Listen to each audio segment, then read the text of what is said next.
There are people who, when Friday arrives, feel something that most would never admit out loud. Not disappointment, not loneliness, not the quiet shame of having no plans. Relief. A deep, almost physical exhale, as if the whole week had been one long performance. And the curtain has finally come down. The house is quiet. The door is closed. And for the first time in days, they can hear themselves think. Not because they failed at socializing, not because they're afraid of the world outside, but because something inside them, something real and consistent and deeply their own, has always oriented toward home, the way a compass orients toward north. And here's what no one ever says about these people. They're not hiding, they're arriving. To the outside world, it can look like withdrawal, like avoidance, like a life too small, too quiet, too contained. People ask, don't you get bored? Or don't you feel like you're missing out? As if the only valid life is one lived outward, in motion, in crowds, in noise. But for some people, that question lands completely wrong, because they're not sitting at home wishing they were somewhere else. They're sitting at home and finally, feeling like themselves. This isn't about being antisocial.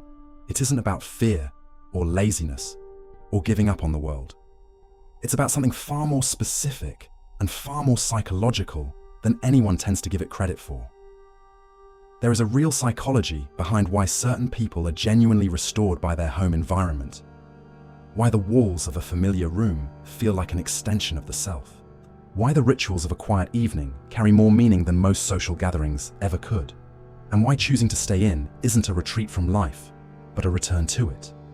And the people who feel this most deeply have usually spent years, sometimes decades, being made to feel that something is wrong with them for it. They've been called boring, antisocial, too comfortable, too quiet, too much in their own heads. But here's the part almost no one explains. The pull toward home isn't a personality defect. It's a signal. And like all signals, it's worth understanding before dismissing. Psychologists who study what's called person-environment fit have found something quietly profound. Some individuals function at a fundamentally higher level when their environment matches their internal wiring. For people with high sensory sensitivity and deep internal processing, the home isn't just a physical space, it's a psychological one. It's the one place where the stimulation stays manageable, where no one needs anything from you, where you don't have to modulate your expressions, adjust your energy, or perform a version of yourself that fits the room. Think about what happens in a typical social environment for someone wired this way. They walk into a room and immediately begin reading it. The mood of the person nearest to them, the undercurrent of a conversation happening across the space, the unspoken tension between two people by the door. They don't choose to notice these things. They simply do, automatically, continuously, without an off switch. Research in environmental psychology consistently shows that people who score high in sensory processing sensitivity experience their surroundings more intensely than average. Colors are more vivid. Sounds carry more weight. The emotional atmosphere of a room is something they feel, not just observe. And in unpredictable social environments, that sensitivity becomes a kind of constant overhead, a background processing load that never fully shuts off. Every conversation requires monitoring. Every room requires reading. Every interaction carries with it a quiet, exhausting calculation. How am I coming across? Is this going well? Am I too much? Not enough? But at home, the variables are known, the sounds are familiar, the energy is yours. And the nervous system, finally freed from the work of constant environmental scanning, or Rat, can settle. Carl Jung wrote about what he called the introversion of libido, not in the modern pop psychology sense of introversion, but in the deeper sense of psychic energy naturally flowing inward. He believed that for certain types, the inner world was not a consolation prize for failing at the outer world. It was the primary world, the real one, the one where actual thinking, feeling, and meaning-making happened. Jung put it plainly, the privilege of a lifetime is to become who you truly are. And for some people, that becoming only happens in stillness, in private, inside four walls that know them. If this is the kind of conversation you didn't know you were looking for, this channel is a quiet place where these questions live. You're welcome here, and you're welcome to stay. I remember a specific evening. I was at a dinner party, sitting at a long table surrounded by conversation and laughter, and the warm hum of other people genuinely enjoying themselves. And I was somewhere else entirely. Not daydreaming exactly, more like watching from behind glass. Everyone around me seemed to be powered by the room itself, energized by the noise, by the closeness, by the collective aliveness of being together. And I felt myself getting quieter with every passing hour.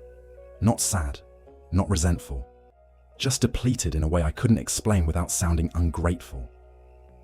I drove home alone, and somewhere on that quiet road, I felt the weight begin to lift.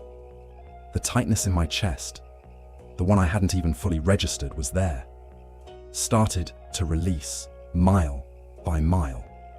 By the time I walked through my own front door, I was myself again, fully, without effort, like a phone that had been running on 3% battery and finally found its charger. I stood in my own hallway, in the quiet, and I felt something I hadn't felt all evening. Ease. Not the performed ease of someone pretending to enjoy themselves. Real ease. The kind that doesn't require anything from you. That moment wasn't a problem. It was information. It was my internal architecture showing me, clearly and without apology, what it needed to function. Not what society expected. Not what my friends assumed. What I actually needed. And for years before that evening, I'd been arguing with that information, overriding it, telling myself I just needed to try harder, stay longer, want more. The exhaustion I kept feeling wasn't the tiredness of someone who had worked too hard. It was the tiredness of someone who had been performing, quietly, politely, convincingly, for longer than they could remember. That's a different kind of tired. And it lives in a different part of you. And this is the part that most people never hear, because the conversation usually stops at introverts need alone time. That's true, but it's incomplete, because for people who are genuinely restored by home, solitude isn't just rest. It's where their actual thinking happens. It's where they process what they felt but couldn't fully feel in the moment. It's where ideas that were quietly forming in the background finally have room to surface. Some of history's most quietly powerful minds worked this way. Darwin took long, solitary walks to think. Emily Dickinson rarely left her home and wrote nearly 1,800 poems within it. And Nikola Tesla spent enormous stretches alone, in what he described as a kind of internal laboratory. They weren't avoiding the world. They were doing their deepest work, and they had learned through their own experience that the world's noise interrupted something essential in them. The same is true for you. Your preference for home isn't a sign that you've given up on life. It might be a sign that you've found where your best life actually happens.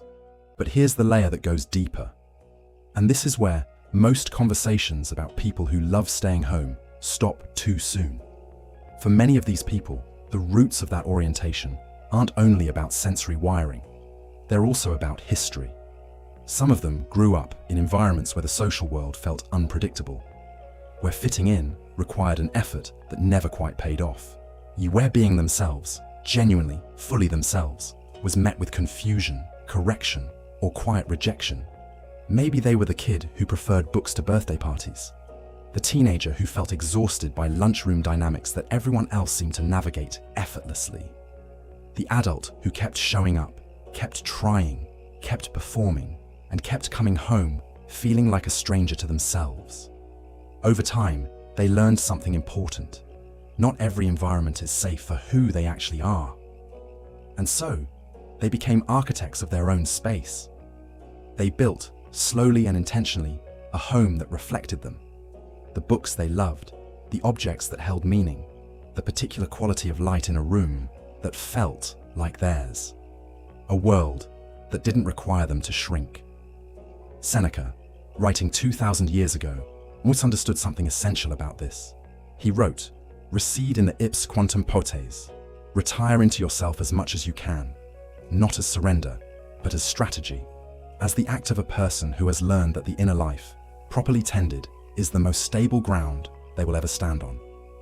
For people who love staying home, the home becomes a physical expression of that inner ground.